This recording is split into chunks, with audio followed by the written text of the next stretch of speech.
Hey guys, tonight we dive into a world that feels as slow as molasses dripping through the cracks of history. A world steeped in the gentle, warm embrace of coffee and tea, the two most beloved beverages you've probably taken for granted today. Picture this. You're sitting in a quiet room, the faint aroma of roasted beans and steeped leaves swirling around you like a whisper from centuries past.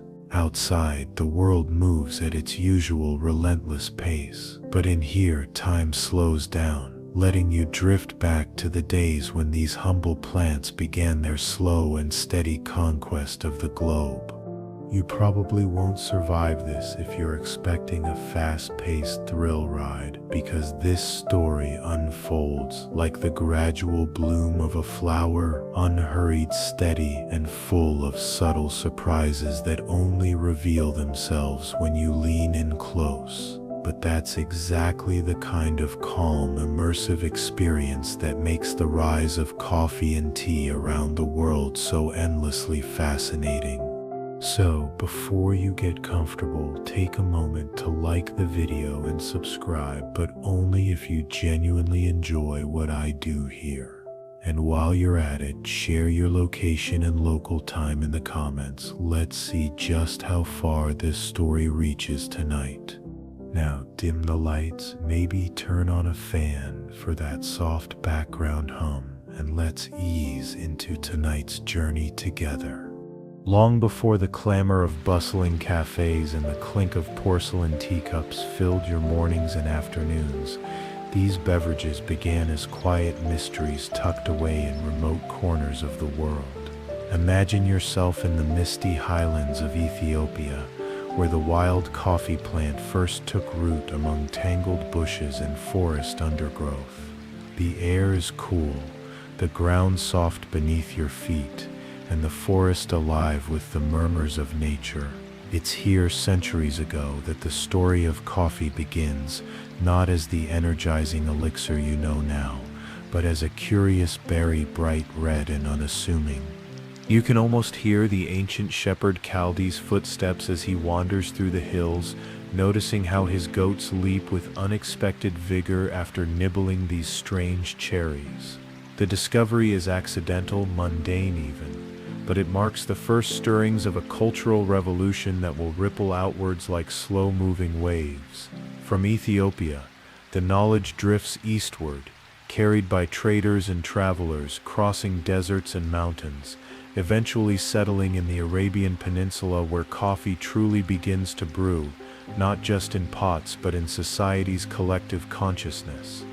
Meanwhile, thousands of miles away, another story unfolds, one of delicate green leaves and steaming water.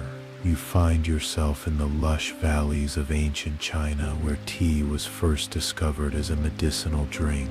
Here, the ritual of tea is born from a moment of patience and careful observation, a leaf falling into hot water, its essence seeping out slowly, releasing flavors that invite contemplation and calm. Tea's rise is measured and ritualistic, weaving itself into the fabric of ceremonies, poetry, and philosophy, far different from the lively chatter that coffee will later inspire. The slow, steady spread of these beverages is not just about taste or caffeine. It's about the ways they transform societies, economies, and even politics over centuries. Coffee houses became the buzzing hubs of intellectual debate in Ottoman Istanbul, then Europe. Tea ceremonies shaped social hierarchies in Asia and later became symbols of empire and resistance in the West. Each sip carries a history layered and complex, as intricate as the woven patterns of a tapestry that you unravel stitch by stitch. As you settle deeper into this story, notice how the rise of coffee and tea mirrors the human impulse to connect, to create rituals around the simple act of drinking. This is a story that moves at the speed of patience, of trade routes expanding, of cultures mingling, of tastes evolving. The slow and steady rise isn't just about beverages, it's about humanity's endless dance with nature, commerce, and culture. So as you rest here, let the subtle power of coffee and tea carry you gently through the ages, savoring every moment like a slow sip that warms from the inside out. And when you're ready, we'll keep tracing this winding path, discovering how these two drinks journeyed from humble origins to global icons, changing the way we live, talk, and dream, one slow, steady step at a time. All right, now that you're nestled in and ready to continue, let's pick up right where we left off, tracing the slow, deliberate spread of coffee and tea across continents through centuries of quiet change. You're back in that fragrant Ethiopian highland, the birthplace of coffee's legend. But coffee here is still wild, a secret tucked into the forest's edge, far from the bustling markets and teeming cities. It's not yet a drink, just cherries clinging to branches, their seeds hidden inside like sleeping treasures. The story lingers here in the silence of those hills as the first human curiosity about these berries begins to stir. Imagine a lone shepherd noticing how his goats are suddenly energized after munching on the bright fruit. You see the flicker of wonder in his eyes, the very first human spark of what will become a global obsession. From Ethiopia, the story follows a winding path south and east, carried by nomads and traders along ancient caravan routes. These traders know of coffee's potential but don't yet brew it as a drink. Instead, the seeds travel to the Arabian Peninsula, a place that will become coffee's true birthplace as a beverage. You find yourself now in Yemen, around the 15th century, where Sufi monks first begin to use coffee to stay awake through long nights of prayer and meditation. The atmosphere here is one of quiet devotion, with the scent of roasted beans slowly permeating stone walls of monasteries. Picture the slow, careful roasting process, the beans turning from green to a rich, dark brown over open flames, releasing a deep, earthy aroma. The beans are ground and brewed, and the resulting bitter, dark liquid is sipped cautiously at first. It's a drink that promises alertness, a slow, steady awakening that feels almost sacred. Coffee houses begin to appear, called kava khana, becoming gathering spots where ideas, news, and stories are exchanged, spaces where the world seems to pause and lean in, listening. As the 16th century dawns, coffee spreads beyond Yemen's borders, carried by merchants and travelers to the cities of Mecca and Medina, and then further into the vast Ottoman Empire. Imagine stepping into a bustling coffee house in Istanbul, the air thick with the smell of coffee and tobacco, filled with the murmur of conversation and debate. These coffee houses aren't just places to drink, they become social hubs, forums where poets, artists, and thinkers congregate. The slow, steady rise of coffee is now entwined with the rise of public discourse and culture. Meanwhile, far to the east, tea's journey is unfolding at a different pace and rhythm. You return to ancient China, where the discovery of tea is attributed to Emperor Shennong around 2737 BCE, though this early story is more myth than history. Still, the origins of tea drinking are humble, leaves from the Camellia sinensis plant steeped in hot water to create a soothing, healthful beverage. Imagine yourself in a serene Chinese garden surrounded by rolling hills and gentle streams where tea is more than a drink, it's a philosophy. The slow, deliberate art of tea preparation and consumption becomes central to Chinese culture, emphasizing harmony, respect, purity, and tranquility.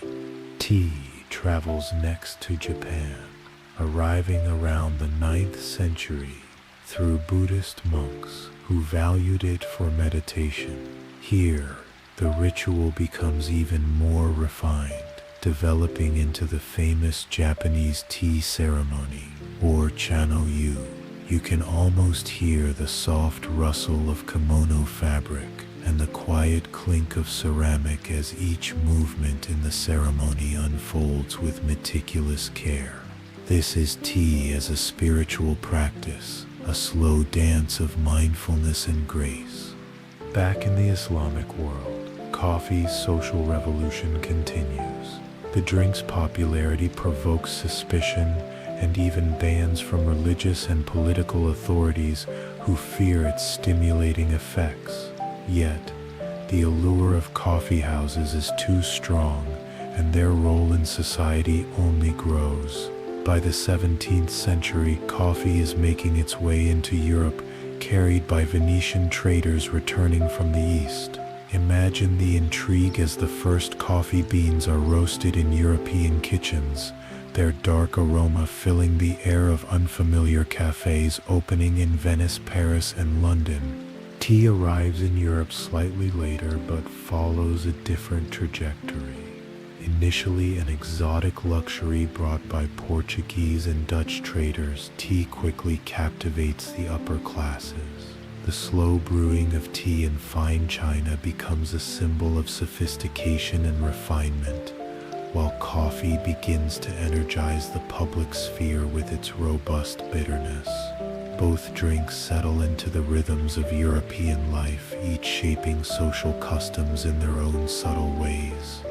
As you imagine these centuries-long journeys, notice the delicate, almost invisible threads connecting distant places and peoples, caravans crossing deserts, ships navigating oceans, merchants bartering beans and leaves. The rise of coffee and tea is not a sudden event, but a gradual weaving of cultures, tastes, and traditions, stretching across time and space like a soft, unbroken thread. You're still settled in, and the gentle hum of the fan blends perfectly with the slow unfolding of history as we move deeper into the tale of coffee and tea's global journeys. The 17th century is now your setting, and Europe is awakening to these dark, aromatic newcomers. You walk through narrow cobblestone streets of London, Paris, and Vienna, where the first coffee houses open their doors. These are not just places to sip a hot beverage. They are buzzing hubs of social interaction, the original social networks before the internet, where merchants, writers, politicians, and artists gather.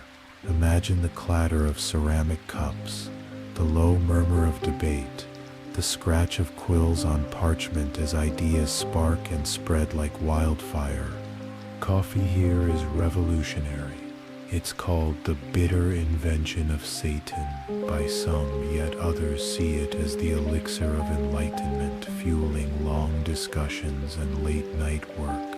The drink's ability to sharpen the mind and sustain wakefulness transforms how people work and think, setting the stage for major cultural and scientific revolutions.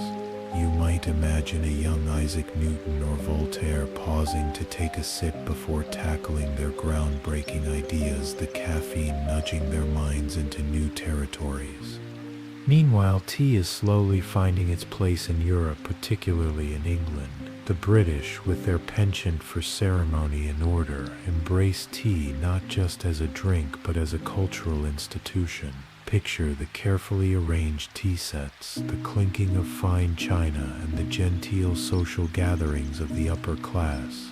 Afternoon tea becomes a ritual, a time to pause, connect, and savor. The British obsession with tea will grow over the next centuries, weaving itself into the fabric of daily life, social status, and even imperial ambition. And imperial ambition is a key thread here.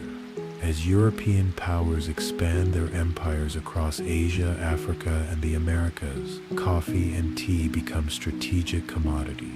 The Dutch establish tea plantations in Java, the British cultivate tea in India, and coffee spreads to the Caribbean and South America. You can almost feel the shift from local discovery to global economic force, as plantations replace wild forests and crops are grown on massive scales to satisfy growing demand. This expansion is slow and fraught with human cost. forced labor, colonization, environmental change, but it's also the engine that brings coffee and tea into the everyday lives of millions. The slow rise you're witnessing is not just about flavor or caffeine. It's about power, economy, culture, and the transformation of landscapes and societies. As you imagine these plantations stretching out under hot suns, the scent of tea leaves drying in the wind and toffee cherries ripening in neat rows, the scale of this slow expansion becomes clearer. The beverages that started as wild curiosities and sacred rituals have become global commodities embedded in the complex web of trade and empire. Back in Europe, coffee houses fuel political debate and social change. Some governments view them warily, fearing their role as hotbeds of dissent. The British even temporarily banned coffee houses in the 1670s because they worried about the spread of radical ideas. But such attempts only highlight how deeply coffee had woven itself into the social fabric. Tea, too, plays a role in resistance and revolution. The Boston Tea Party in 1773 is a dramatic flashpoint where American colonists protest British taxes by dumping tea into Boston Harbor, a quiet beverage becoming a symbol of defiance and change. So as you sit here, absorbing the layers of this slow-moving history, remember that every cup you drink today carries echoes of centuries-long struggles, cultural shifts, and human stories. Coffee and tea are more than just drinks. They are living histories you hold in your hands. You're still with me, comfortably settled, as the story deepens and the centuries slowly unfold like a rich tapestry. Let's continue tracing the quiet but powerful rise of coffee and tea through the 18th and early 19th centuries, where their influence stretches even wider and the world itself begins to change around them. Imagine the bustle of colonial ports in the Caribbean and South America, where coffee plantations have become vast enterprises. You can almost hear the creak of wooden ships unloading sacks of green beans, ready to be roasted and brewed in the great cities of Europe and beyond. The coffee you sip now is the product of an enormous, slow-moving system that connects tropical plantations to northern cities, a system built on sweat, exploitation, and the relentless demand for the next cup. Across the ocean, tea has become central to British identity and economy.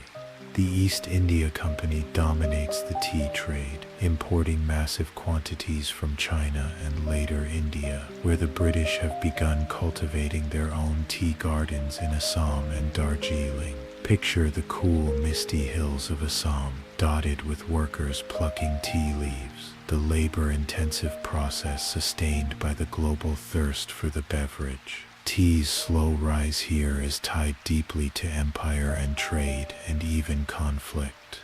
Back in Europe and America, the Industrial Revolution is beginning to reshape life. Coffee houses evolve, becoming more accessible, spreading beyond elites to the growing middle classes. You imagine smoky rooms filled with factory workers grabbing a quick cup to fuel long shifts, and intellectual salons where ideas about democracy, science, and art swirl alongside steaming mugs. Coffee is no longer just a luxury, it's becoming a daily necessity. Tea, meanwhile, settles into its role as the comforting companion to this new industrial world. The afternoon tea ritual offers a moment of calm and civility amid the noise and rush of factories and cities. You can almost feel the clink of cups in Victorian parlors, the soft murmur of polite conversation as tea steeps and settles. It's fascinating to realize how these two beverages, though so similar in their ability to energize and soothe, occupy different cultural spaces. Coffee sparks public debate, revolution, and social change. Tea offers ritual, comfort, and a sense of order. Together they map the contours of modern life, threading through work, politics, empire, and social class. And their slow rise is far from over. By the 19th century, coffee and tea have become staples, not just in Europe but around the world. The spread of railways, steamships, and telegraphs speeds up trade and communication, making these drinks more widely available than ever before. You might picture a tea plantation worker in India sending a letter home as steamships ferry the harvest to distant ports, or a European immigrant in America sipping coffee to keep warm on a cold morning. But beneath the comforting warmth of each cup is a complex story of labor, colonialism, and global change. A reminder that the slow and steady rise of coffee and tea is entwined with the rise of modern global history itself. So as you sit back, cup in hand, savor the knowledge that every sip you take connects you to a vast, slow-moving history of exploration, empire, culture, and human connection. You're still here, comfortably nestled, as the story carries you further into the 19th and early 20th centuries, the era when coffee and tea truly become global staples, woven deeply into daily life, economies, and cultures all around the world. Picture a bustling street corner in New York or Paris where steam rises from sidewalk cafe pots and street vendors pour cups of hot coffee and tea for hurried workers and leisurely patrons alike. The aroma is intoxicating, mingling with the city's sounds, the clatter of horse-drawn carriages, the chatter of pedestrians, the distant whistle of steam engines. This is a time when coffee and tea are no longer luxuries but essentials, fueling the pace of modern life. Coffee houses multiply, evolving from exclusive meeting spots for intellectuals into vibrant public spaces accessible to the masses. Imagine the lively buzz of conversations, from workers discussing politics and labor rights to artists sketching ideas for the next big movement. Coffee becomes a symbol of urban modernity, energizing cities that never seem to sleep. The ritual of grabbing a quick cup before heading into the factories, offices, or studios becomes as routine as clocking in for work. Tea, on the other hand, maintains its role as a social anchor, especially within households and social gatherings. The tradition of afternoon tea spreads beyond British aristocracy into the wider middle classes, becoming a moment to pause and connect amidst the whirlwind of industrialization and urbanization. Visualize cozy parlors with delicate teacups, lace tablecloths, and the soft murmur of polite conversation, all centered around the slow, soothing act of steeping and sipping tea. Meanwhile, the global footprint of these beverages continues to expand. Coffee cultivation flourishes in Brazil, which rises to become the world's largest coffee producer by the late 19th century. Vast plantations stretch across the landscape, tended by countless workers whose labor is the backbone of a booming international trade. The story here is one of growth and complexity, a slow, relentless expansion that shapes economies and lives on a massive scale. Tea production also grows dramatically. The British Empire invests heavily in Indian tea estates, turning regions like Assam and Darjeeling into major centers of production. The cultivation methods evolve, blending traditional knowledge with industrial-scale operations. You might imagine workers in the early morning mist hand-picking tender leaves, while overseers and traders navigate the economic networks that connect these plantations to markets worldwide. But the rise of coffee and tea is not without its contradictions. While these drinks become everyday comforts for many, the people who grow, harvest, and process them often endure harsh conditions and limited rights. The slow history you're following is layered with stories of colonial exploitation, labor struggles, and social change movements emerging alongside the expanding trade. As cities grow and societies shift, coffee and tea continue to shape culture in subtle ways. They inspire art, literature, and music. Writers like Balzac famously consumed copious amounts of coffee to fuel their creativity, while tea inspires moments of reflection and tranquility in countless poems and paintings.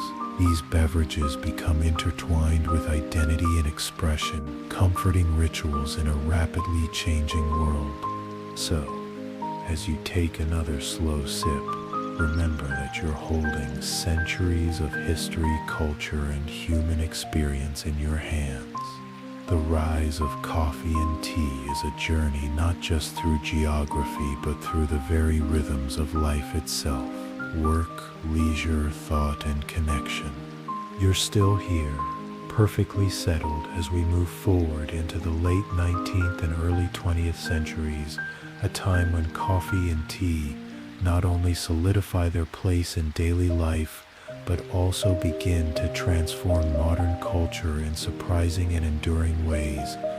Imagine yourself stepping into a smoky Parisian cafe in the early 1900s, the air thick with the rich scent of freshly brewed coffee, the clink of cups and saucers, the low murmur of animated conversation. Artists, writers, and philosophers gather here, fueled by coffee and a desire to challenge the old order, birthing movements like Impressionism, Surrealism, and Existentialism.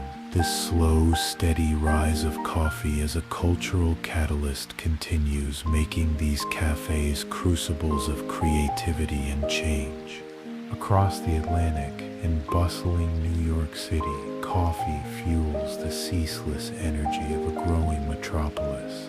Immigrants from all over the world bring their own traditions, blending coffee culture into the urban mosaic. The working class relies on coffee to power through long shifts in factories and offices, while entrepreneurs and thinkers meet in cafes to hatch plans that will shape the future. Coffee becomes a unifying force in a rapidly diversifying society. Meanwhile, tea holds its own in more domestic and ceremonial spaces, especially in Britain and its former colonies. The ritual of afternoon tea remains a steadfast tradition, a moment of calm and civility amid the tumult of industrial and political change. Picture Victorian drawing rooms filled with fine china and polished silver, where tea service is both a social ritual and a marker of class and refinement. The slow, deliberate pace of tea drinking offers a contrast to the hustle and bustle outside.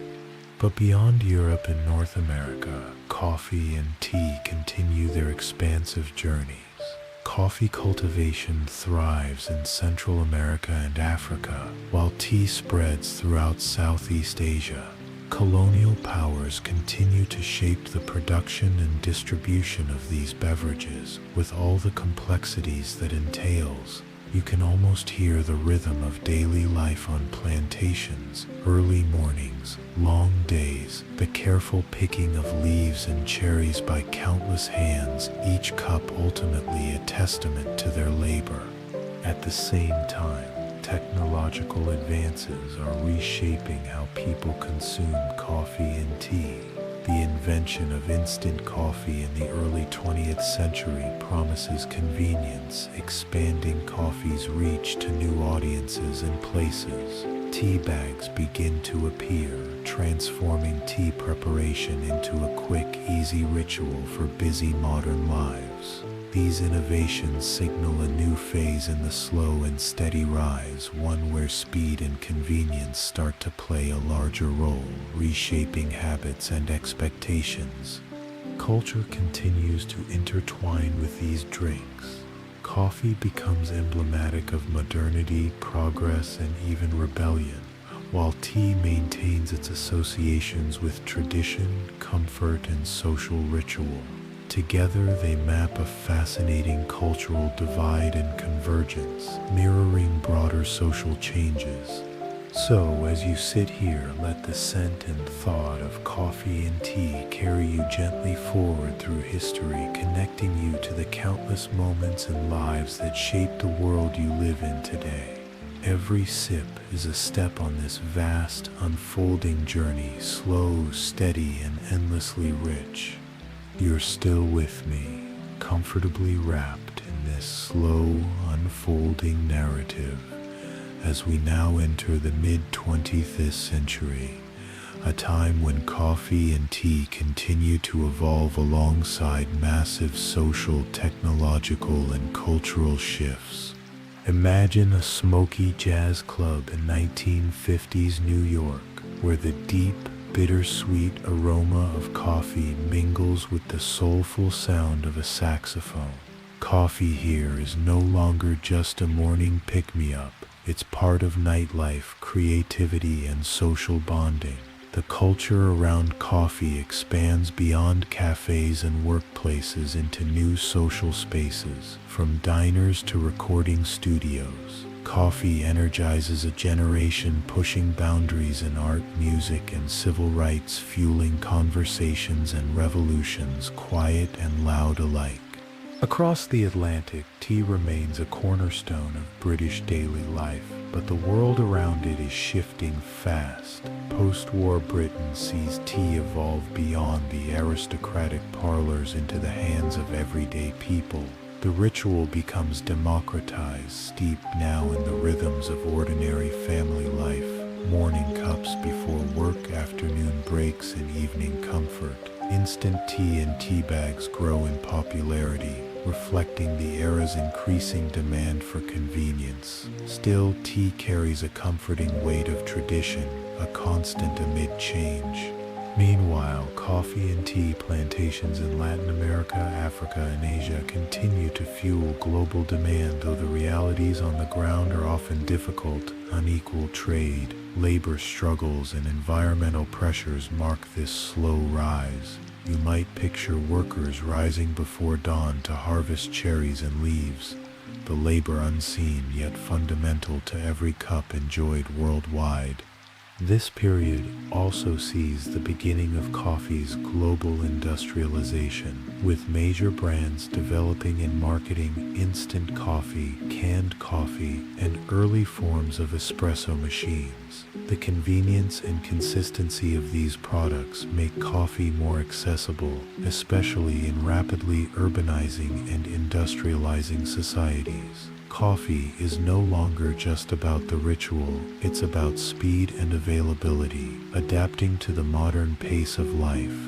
Tea adapts too, as it crosses cultural boundaries. In newly independent nations of Asia and Africa, tea remains a symbol of cultural heritage and economic hope. Meanwhile, Western countries explore new ways to enjoy tea, introducing iced tea and flavored varieties, slowly broadening its appeal. Both beverages increasingly become symbols of identity, community, and lifestyle. Coffee shops start evolving beyond utility to becoming spaces for leisure, creativity, and social connection. Early signs of the coffee culture explosion that will come later in the century. So here you are in the midst of these subtle yet profound transformations, where coffee and tea quietly shape and reflect the lives of millions. The slow and steady rise continues, marked by innovation, adaptation, and enduring tradition. You're still here, relaxed and ready to step into the final chapter of this slow, steady journey, the modern era, where coffee and tea have become global cultural icons, transforming once again in surprising ways. Picture yourself now in a bustling city cafe in the early 2000s. The air is filled with the rich scent of freshly ground coffee beans, the hiss of espresso machines, the quiet tapping of laptops, and the soft hum of conversation. Coffee culture has exploded worldwide, becoming a lifestyle, an identity, a daily ritual embraced by millions. The slow rise has culminated in a rapid expansion of specialty coffee shops, baristas honing their craft like artists, and a global obsession with the perfect brew, from single origin beans to complex flavor profiles. Tea, too, experiences a renaissance. Beyond the traditional cups and ceremonies, tea transforms into artisanal blends, wellness infusions, and global flavors. Matcha bars pop up alongside coffee shops, and the health-conscious embrace tea's antioxidant-rich promise. Tea moves fluidly across cultures, balancing tradition and innovation, old rituals and new trends. This era also brings a growing awareness of the human and environmental costs behind your cup. The slow history of colonial plantations, labor rights, and sustainability efforts comes into sharp focus. Fair trade, organic certification, and ethical sourcing become vital movements, reminding us that every sip carries responsibility as well as pleasure.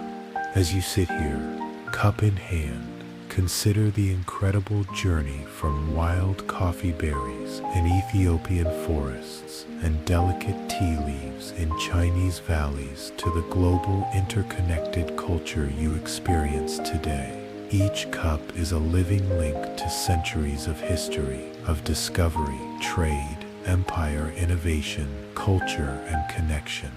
The rise of coffee and tea is not a story of sudden change, but a patient, unfolding narrative, a testament to humanity's slow but steady shaping of taste, culture, and community. So the next time you take a sip, remember you're part of something vast and enduring. Thank you for joining me on this long, quiet journey through the slow and steady rise of coffee and tea around the world. If you enjoyed this story, don't forget to like and subscribe, and I'd love to hear where you're drinking your coffee or tea right now. Drop your location and local time in the comments. Now, as you let your cup grow empty and the night deepens, rest easy, knowing you've traveled through history in the most comforting way possible, one slow, steady sip at a time.